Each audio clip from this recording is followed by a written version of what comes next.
ভাইয়ের আবদারে জীবনে এই প্রথম কাচ্চি রান্না করেছিলাম, যেটার অনুভূতি আসলে বলে প্রকাশ করার মতো না। এখানে ১ কেজি পরিমাণের বাসমতি চাউল নেওয়া হয়েছে।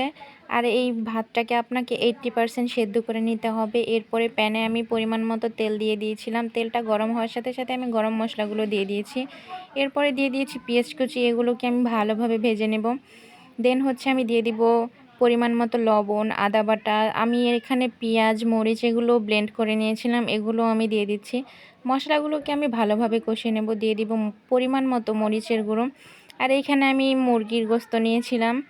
যদিও আমাদের খাসির কাচ্চি খাওয়ার মতো সামর্থ্য নাই, তাই আমরা মুরগি দিয়ে কাচ্চি খাই। এই পিসটাকে একটু বড় বড়ই করেছিলাম। মাংসগুলোকে ভালোভাবে আপনাকে কষিয়ে নিতে হবে। দেন আমি দিয়ে দিব পরিমাণ মতো ভাতগুলো, যেগুলোকে আমি 80% সেদ্ধ করে তুলে রেখেছিলাম। এরপরে দিয়ে দিচ্ছি একটু পরপর জর্দার কালার, যেটাকে দিলে আমাদের স্বাস্থ্যের পক্ষে খারাপ, বাট এগুলো দেখতে কিন্তু খুবই ভালো লাগে। তাছাড়া কিন্তু কাচ্চি কাচ্চি মনে হয় না।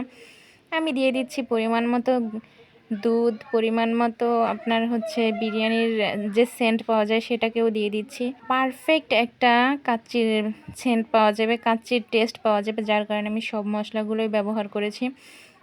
একটু পরে আমি এগুলোকে ভালো মতো উল্টে পাল্টে দিচ্ছি। আর এইদিকে শেষ আমার কাচ্চি রান্না। আসলে আমার ফোন ভালো না, যার কারণে কালারটা সুন্দর আসে নাই, কিন্তু এটার মূলত কালারটা কিন্তু অনেক সুন্দর হয়েছে। মানে প্রথমবার হিসেবে আমার রান্নাটা মোটামুটি ভালোই হয়েছে। সত্যি বলতে আমার নিজেরও অনেক ইচ্ছা ছিল বাসমতি চাল দিয়ে আমি কাচ্চি রান্না করব, আর এটা আমার ভাইয়ের উপলক্ষেতেই হয়ে গেল।